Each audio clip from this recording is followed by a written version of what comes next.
pertanyaan tadi dari kubu Basuki. Tadi saya beri contoh sesuatu yang saya baca tadi pagi. 2 contoh itu. Kalau ada contoh lain saya nggak sebut contoh itu. Saya memang tidak pro Ahok di dalam soal penggusuran. Saya pro Ahok di dalam soal pluralisme. Jadi apa ya problemnya di situ?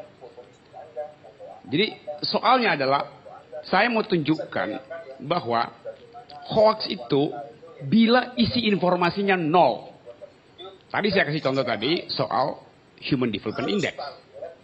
Statistiknya bilang begitu. Tapi kalau dia diucapkan tanpa latar belakang, tidak memberitahu bahwa ya DKI dengan sendirinya pasti di atas terus. Sampai kapanpun DKI akan terus begitu. Jadi itu kan bukan berita. Itu sama dengan mengatakan bahwa iblis tidak pernah berbohong. Iblis memang tidak pernah berbohong. Dia hanya menguji orang supaya kebenaran kita itu terus-menerus terpelihara. Karena itu di dalam hukum ada istilah apa namanya devil's advocate itu. Advocatus diaboli, diutus untuk diuji. Hoax juga punya fungsi itu.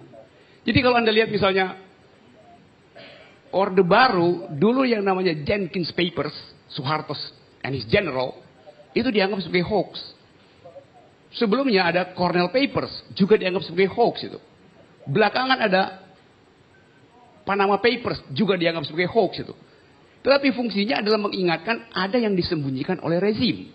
Jadi itu yang saya terangkan tadi. Nah, sekarang kita punya KUHP yang mengatur tentang fitnah segala macam gitu. Tapi pemerintah ingin lebih dari itu, yaitu mengatur cara orang berpendapat. Dan itu yang saya tentang.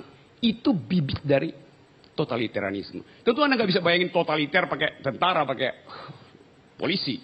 Itu zaman dulu. Tapi totalitarianisme sekarang itu bisa dilakukan dengan cara yang sangat hegemonik. Dengan soft power. Mengontrol pikiran orang. It's a kind of totalitarianism. Nah ini hal yang dalil saya sebetulnya dari awal.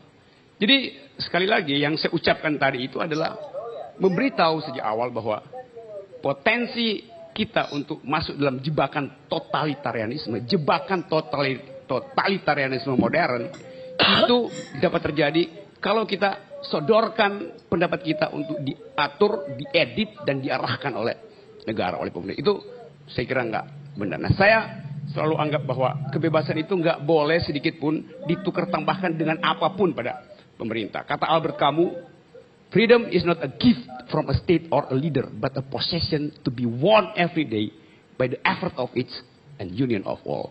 Kebebasan itu bukan hadiah dari negara, tapi hak yang mesti diperjuangkan setiap hari oleh setiap orang dengan cara sendiri dan dengan usaha bersama. Terima kasih.